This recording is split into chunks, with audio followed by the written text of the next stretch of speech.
I kind of have the perception that it's possible I've bitten off more than I can chew.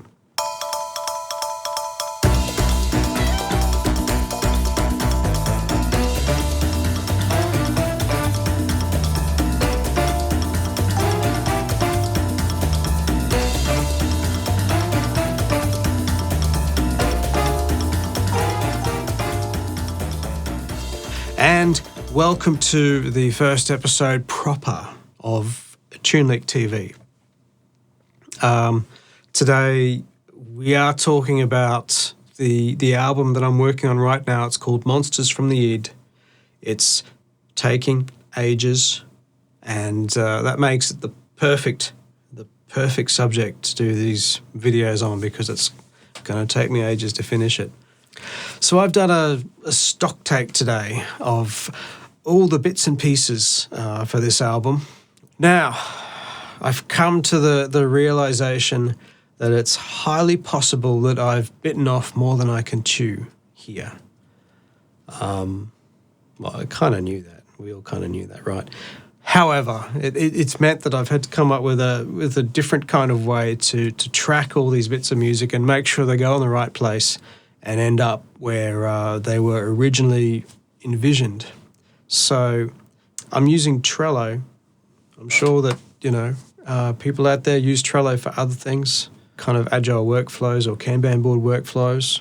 And I've set up something here which is being used to track these songs. So I'm going to show you that.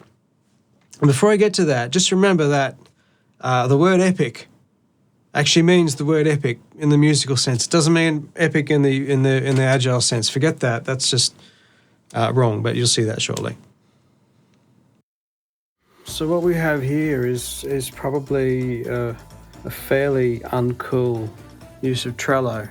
I'm using it to keep track of all the bits and pieces for each song for this album. So this is my Monsters from the Id board. Each column here is one of the songs, and then within each column there's a card, which is a piece of music, and it has a label attached to it, as you can see, like demo, virtual, rendering, and then sometimes, if we're very lucky, rendered. In terms of the digital audio workstation, the status of the recording, custom field I set up for the duration. I have a super cool way of adding up our minutes and seconds. One of these guys, remember these? Anyway, and what we're seeing here is I've got three tracks on the album. I'm pretty happy with this one. AI, I don't know, that's the working name. It's almost 10 minutes, and we're about 19 minutes for the 19 minutes of 7/8 music. Wow, I can't wait to hear that. Now, I don't know how many people use Trello for something like this. I could just as easily put it in a spreadsheet, I'm sure. But it is kind of nice to have the cards to move. You can move things around if you want to change the order of the songs, and you get a kind of a nice visual representation of where things are. This probably wouldn't be necessary if 10 songs, 4 minutes, 5 minutes a song, no worries. But as I said, I've bitten off way more than I can chew here, disappearing inside myself. But if I can finish this and get it done, then that will be a major personal victory. Precisely the bit that I'm probably going to talk about in this episode of TuneLeak is this little section. Now, the working title for this piece of music is called Asia. Make of that what you will. It made more sense at the time. Probably doesn't sound a thing like that at this point. It's been through so many changes.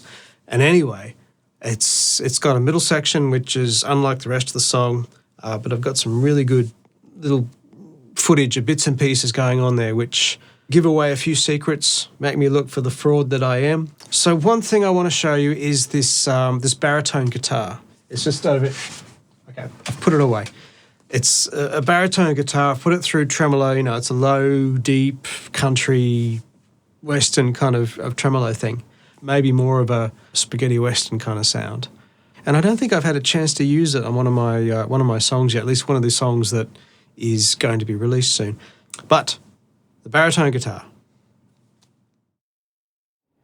So this is the same as in this case, a normal Strat, ash body, maple neck, but the neck is a bit longer because instead of the low string being an E, it's a B. So you have the kind of... Well, that's out of tune, but we don't using that string.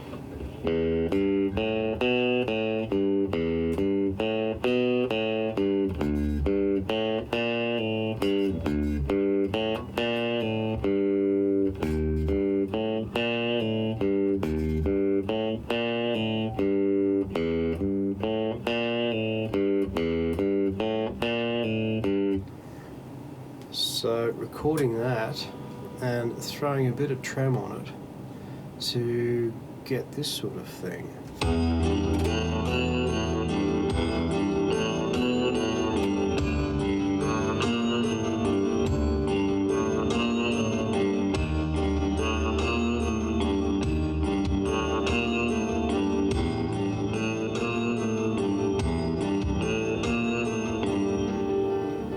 And that's probably going to be textural because it builds into a very big ending with a moog.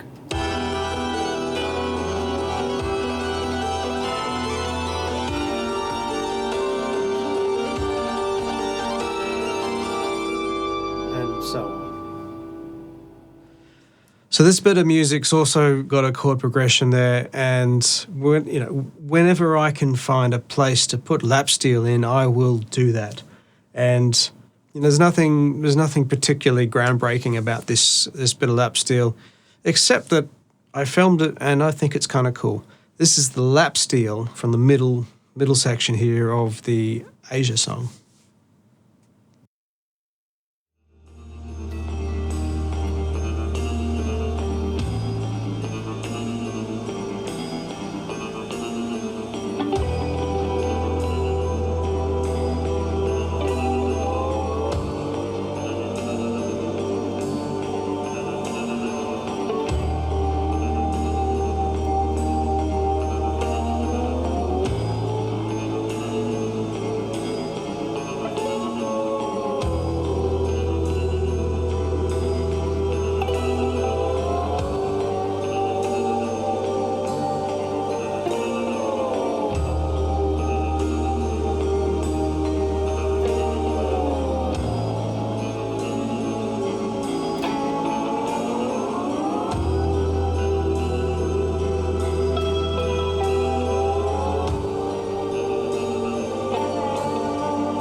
Backwards drums.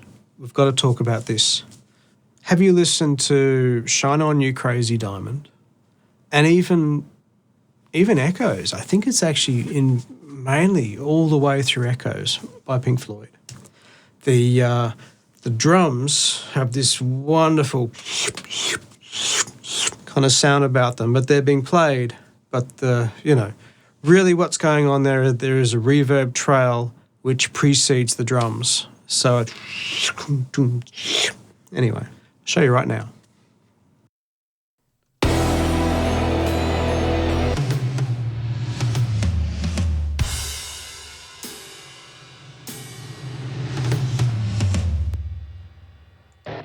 So it could be self-explanatory, could be obvious how you do it, I don't know. In this case, what we've done is taken the original drum track, which was this.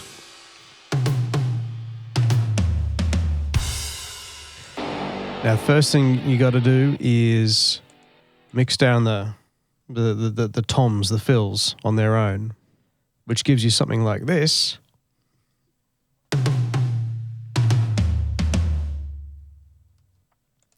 Then you got to reverse that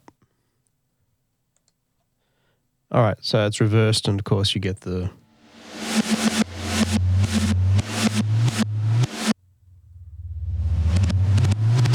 That's no use to anyone. As soon as you put a reverb on that,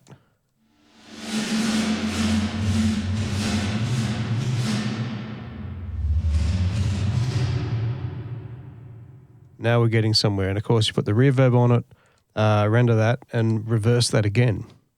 And once you reverse that again, you get the reverb build-up.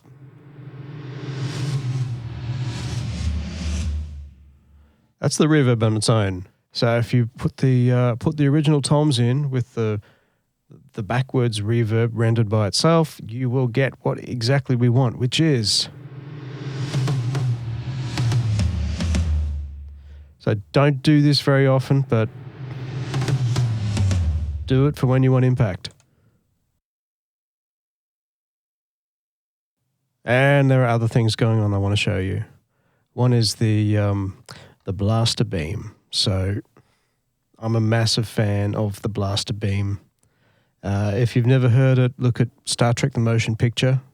The voice of Vija is a blaster beam. It's a massive instrument. It's, I don't know, probably a room's length, and it's just made of really low-tuned piano wire, I think. And, you drag a big aluminium casing over it and you get these very metallic sounding low notes. You can slide around, that sort of thing. I haven't got one of those, and there's no decent kind of samples out there of it. So I've had to create my own. Now, it'd be good if I could put a quick sample of a blaster beam in here. Maybe I will.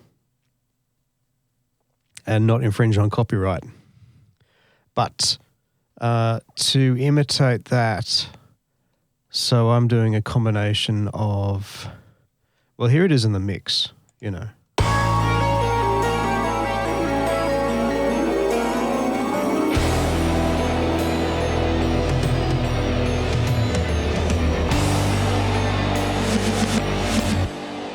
Kind of got the that low note there. I start with a hammered dulcimer and Taurus pedal. Got to have a Taurus pedal. Might as well throw a bass guitar, but we're nowhere there yet. One of the good tricks is a harpsichord. Getting there, that gives you that metallic clang that we're after.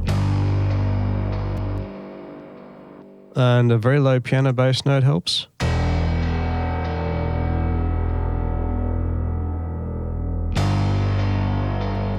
You want a bit of sliding action, you've got to put a distorted guitar in it. So I've got a lap steel playing power chords.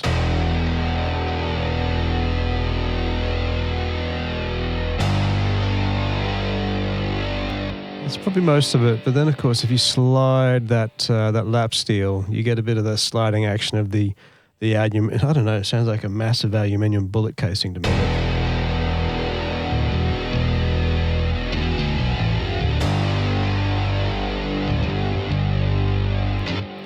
So there I'm attempting to recreate a blaster beam.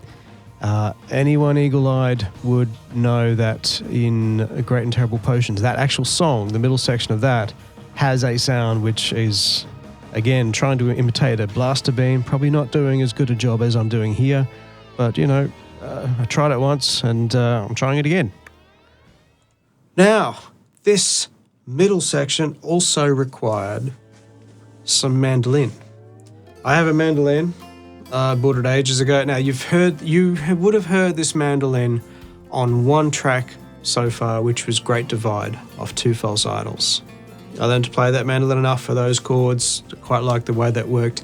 But this time around, it is fast-picking tremolo mafia kind of, mafia spy music kind of mandolin. Now, we did have a problem recording the mandolin on this track where I could not play it fast enough. So I had to cheat, and I admit that. And to compound my folly, I'm going to show you exactly how I cheated. Okay, this song needed mandolin, and this is the section coming up.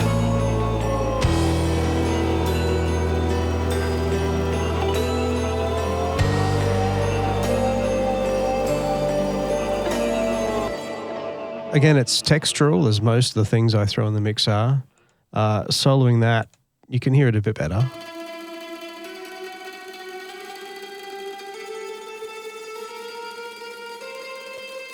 But of course, there is triggery pokery happening here because I cannot play a mandolin at that speed.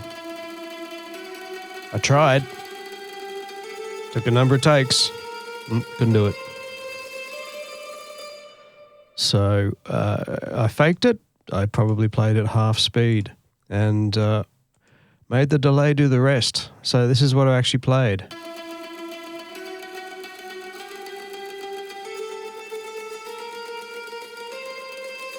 In fact, let's get rid of the reverb and everything.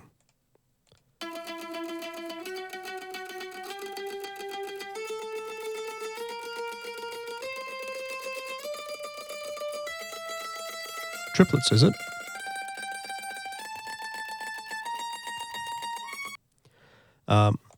Throw the delay on and you're set. We have proper mandolin playing. Bit of reverb texture again. So I've completely demonstrated to you my total inability to play the mandolin. That's just between us. Now, when you've got a song that's got a bit of a swing to it, and you haven't got a lot of guitar, what do? You try to be Rick Wright. At least I do. And look, apologies, I even tried to approach one of his sounds. And this is what, I came up with.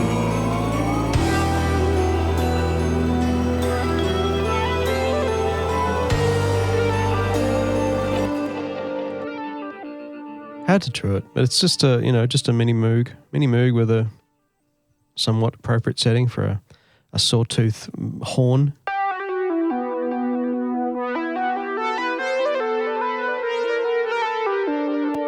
But we don't stop there. No, we have to become all Wakeman at the end.